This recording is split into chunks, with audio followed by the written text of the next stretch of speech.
ಬಹುದಿನಗಳ ನಂತರ ಅಜಯ್ ರಾವ್ ಸರ್ ಅವರು ತಮ್ಮ ಕನಸಿನ ಸಿನಿಮಾ ಆಗಿ ಒಂದು ಎಲ್ಲರೂ ಕನಸಣ ಎಲ್ಲರೂ ಕನಸು ಹೆಣ್ಣು ಮಕ್ಕಳ ಒಂದು ಸುರಕ್ಷತೆಯನ್ನು ದೃಷ್ಟಿಕೋನ ಇಟ್ಟುಕೊಂಡು ಸಮಾಜದಲ್ಲಿ ಆಗ್ತಕ್ಕಂತಹ ಕೆಲವೊಂದಷ್ಟು ಏರುಪೇರುಗಳನ್ನ ಯಾವ ರೀತಿಯಾಗಿ ನಾವು ನಮ್ಮ ರೀತಿಯಲ್ಲಿ ಇಟ್ಕೋಬೇಕು ಅಂತಕ್ಕಂಥ ಒಂದು ಕಾನ್ಸೆಪ್ಟ್ ಅನ್ನು ದೊಡ್ಡ ಮಟ್ಟದಲ್ಲಿ ಒಂದು ಸಂದೇಶ ಸಾರ್ತಾ ಇದ್ದಾರೆ. ಅದರಲ್ಲಿ ಕೂಡ ತಾವು ತಾಯಿ ಪಾತ್ರವನ್ನು ಮಾಡಿ ತುಂಬಾ ದೊಡ್ಡ ಒಂದು ತೂಕದ ಪಾತ್ರವನ್ನು ಮಾಡಿದ್ದೀರಿ. ಏನ್ ಅನ್ಸುತ್ತೆ? ಇಲ್ಲ, ನೀವು ಫಸ್ಟ್ ಹೇಳಿದ್ರಲ್ಲ ಇದು ಒಂದು ಕಾಸ್ ಇಟ್ಕೊಂಡು ಮಾಡ್ತಿದ್ದಾರೆ ಅಂತ. ಐ ಥಿಂಕ್ ನಾವೆಲ್ಲರೂ ಸಿನಿಮಾ ಆನ್ ಬೋರ್ಡ್ ಆಗಿರೋದೇ ಅದೇ ರೀಸನ್ಗೆ. ಹೌದು, ಡೆಫಿನೆಟ್ಲಿ ಪರ್ಫಾರ್ಮೆನ್ಸು ಅದಕ್ಕೆಲ್ಲ ಸ್ಪೇಸ್ ಇದೆ. ಆಕ್ಟರ್ ಆಗಿ ನಮ್ಮ ಹಸ್ಬೆಂಡ್ನ ಇದು ನೀಗ್ಸುತ್ತೆ, ಅಂದರೆ ಆ ಡಿಸೈರ್ ಟು ಆಕ್ಟ್ ಅನ್ನೋದಕ್ಕೆ ಅದೆಲ್ಲ ಹೌದು ಬರುತ್ತೆ, secondary. But primary reason was ಇವ್ರ ಕತೆ ಹೇಳಿದಾಗ ಇದನ್ನು ಮಾಡಬೇಕು ಅನ್ನೋಂಥದ್ದು. So I am happy. ನಿಮ್ಗೆಲ್ಲ ಇಷ್ಟ ಆಗಿದೆ ಅಂತಂದ್ರೆ ಅದು ದಟ್ ಇಸ್ ದಿ ಎಫರ್ಟ್, ಅಂದ್ರೆ ನಾವು ಹಾಕಿರೋ ಎಫರ್ಟ್ಗೆ ಅದು ಸಾರ್ಥಕ ಅಂತ ಅನ್ಸುತ್ತೆ. ಆಡಿಯನ್ಸ್ ಎಲ್ಲ ಅಂತ ಇದ್ರು ಯುದ್ಧಕಾಂಡ ಚಿತ್ರದಲ್ಲಿ ಪ್ರತಿಯೊಬ್ಬರು ಪಾತ್ರ ಯಾರು ಕೂಡ ಪಾತ್ರವನ್ನು ಮಾಡ್ತಾ ಇಲ್ಲ, ಅದರಲ್ಲಿ ಇನ್ವಾಲ್ವ್ ಆಗಿದ್ದಾರೆ, ತಮ್ಮ ಒಂದು ಜೀವನದಲ್ಲಿ ನಡೆದಿರ್ತಕ್ಕಂಥ ಘಟನೆ ಬಗ್ಗೆ ಹೋರಾಡ್ತಾ ಇದ್ದಾರೆ. ಆ ನಿಟ್ಟಿನಲ್ಲಿ ಪ್ರತಿಯೊಬ್ಬರು ಕೂಡ ಎಲ್ಲ ಆಕ್ಟರ್ ಆಗಿರೋ ಆಕ್ಟ್ರೆಸ್ ಆಗಿರೋ ಪಾತ್ರವನ್ನು ಮಾಡಿದ್ದಾರೆ. ಸೊ ತಾವು ಯಾವ ರೀತಿಯಾಗಿ ಇದಕ್ಕೆ ರೆಡಿ ಆಗಿದ್ರಿ ಅಂತ? ರೆಡಿ ಅಲ್ಲ ಸರ್, ಈಗ ಆಕ್ಚುಲಿ ನನ್ನ ತಂಗಿಗೆ ಒಂದು 2.5 ವರ್ಷದ ಮಗ ಇದ್ದಾನೆ. ಅವನು ಈ ಸಿನಿಮಾ ಒಪ್ಕೊಂಡಾಗ ಅಥವಾ ಎಸ್ಪೆಷಲಿ ಈ ಥರ ಸೀಕ್ವೆನ್ಸಸ್ ಆ್ಯಕ್ಟ್ ಮಾಡುವಾಗ ಐ ವಾಸ್ ಥಿಂಕಿಂಗ್ ಅಕಸ್ಮಾತ್ ಹೆಣ್ಮಗು ಆಗಿದ್ರೆ ಎಷ್ಟೆಲ್ಲ ಸೇಫ್ ಗಾರ್ಡ್ ಮಾಡಬೇಕಿತ್ತಪ್ಪ ಅಂತ. ಅಂದರೆ ನಮ್ಮ ತಂದೆ ತಾಯಿ ನಮ್ಮನ್ನೆಲ್ಲ ಸ್ವಲ್ಪ ತುಂಬ ಪೊಸೆಸಿವ್ ಆಗಿ ಬೆಳೆಸಿದಾಗ, ಸೆಕ್ಯೂರ್ಡ್ ಎನ್ವೈರನ್ಮೆಂಟ್ ಬೆಳೆಸಿದಾಗ ಏನಕ್ಕೆ ಇಷ್ಟೊಂದು ಕಟ್ ಹಾಕ್ತಾರೆ ಅಂತ ಅನ್ಸುತ್ತೆ. But situation outside is so cruel.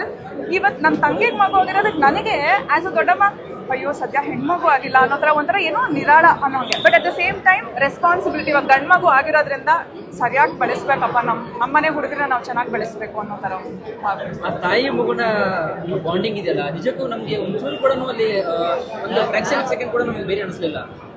ಅಂದ್ರೆ ಇಬ್ರು ಕೆಮಿಸ್ಟ್ರಿ ತುಂಬಾ ಚೆನ್ನಾಗಿ ವರ್ಕ್ ಆಗಿದೆ. ಏನು ಅಂದ್ರೆ ರಿಹರ್ಸಲ್ ಬಿಟ್ಟು ಕೂಡ ತಾವು ತುಂಬಾ ಕ್ಲೋಸ್ ಆಗಿದ್ರ ಅಂತ?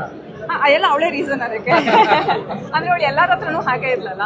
So naturally she is very brilliant as an actor. ನೀವು ನೋಡಿದಿರಲ್ಲ, ಅಂದ್ರೆ ಅಷ್ಟೇ ಲೈವ್ಲಿಯಾಗಿ ಸೆಟ್ ಅಲ್ಲೂ ಇರ್ತಿದ್ಲು.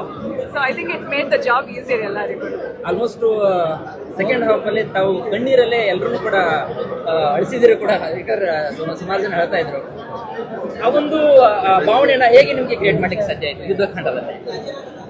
ಇದೆಲ್ಲ ತುಂಬಾ ಡೀಟೇಲ್ ಕ್ವೆಶ್ಚನ್, ಈ ಟೈಮಲ್ಲಿ ಆನ್ಸರ್ ಮಾಡಕ್ ಸ್ವಲ್ಪ ಕಷ್ಟ. ಸೆಕೆಂಡ್ ಚಾಪ್ಟರ್ ಅಲ್ಲಿ ನೀವೇ ಅಲ್ಲಿ ಒಂದು centre of the attraction Robert ಪಾತ್ರ ಆಗಿ ಮಾಡಿದ್ದೀರಿ. ಅಜಯ್ ರಾವ್ ಸರ್ ಅವ್ರನ್ನ ಹಂಗೆ ತಿಂದಾಕ್ ಬಿಟ್ಟಿದ್ದೀರಿ. ಬಟ್ ಫೈನಲ್ ಅಜಯ್ ರಾವ್ ಅವರು ವಿನ್ ಆಗ್ತಾ ಇದ್ದಾರೆ. ಸೊ ಹೇಗಿತ್ತು ಸರ್ ಅವ್ರ ಮೂಮೆಂಟ್?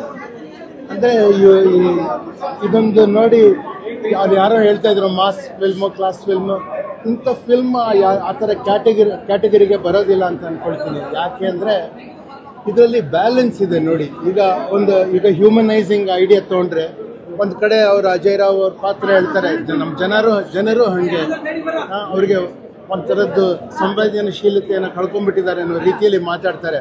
ಆದರೂ ಒಬ್ಬ ಕ್ಯಾಶುವಲ್ ತಪ್ಪಿತಸ್ತಾ ಇರ್ತಾನಲ್ಲ, ಅವನು ನೀವು ಯಾಕೆ ಇದನ್ನು ಮಾಡ್ತಾ ಇದ್ದೀರಿ ಇವಾಗ ಅಂತ ಕೇಳಿದಾಗ ಅವ್ನು ಹೇಳ್ತಾನೆ, ನನಗೊಬ್ಬಳು ಮಗಳಿದ್ದಾಳೆ ಅಂತ ಹೇಳ್ತಾಳೆ. ಅಂದರೆ ಬ್ಯಾಲೆನ್ಸ್ ಮಾಡ್ತಾರಲ್ಲ, ಅದನ್ನು ಥ್ರೂಔಟ್ ಮೇಂಟೈನ್ ಮಾಡ್ಕೊಂಡಿದ್ದಾರೆ. ಯಾಕೆಂದರೆ ಇದು ಪ್ರಾಬ್ಲಮ್ ಇರೋದು ಈ ಸಿನಿಮಾ ಮಾಡಿ ಸಾಲ್ವ್ ಆಗುತ್ತೆ ಅಂತಲ್ಲ, ಈ ಸಿನಿಮಾ ಸಾಲ್ವ್ ಆಗಬೇಕು ಅಂತ ಏನಾದ್ರು ಒಂದು ಮೂವ್ಮೆಂಟ್ ಆಗಿದ್ರೆ ಅದು ಆರಂಭ ಆಗಬೇಕು ಅಂತ ಬಯಸೋ ಸಿನಿಮಾ ಅಲ್ವಾ ಇದು.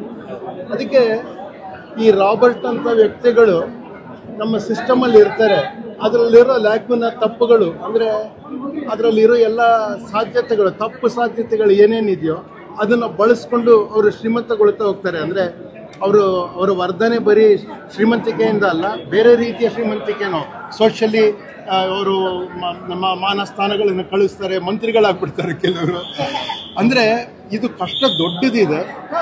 ಅಂಥ ಕಷ್ಟವನ್ನು ಹೋರಾಟ ಮಾಡೋದಕ್ಕೆ ತೀವ್ರತೆ ಬೇಕು.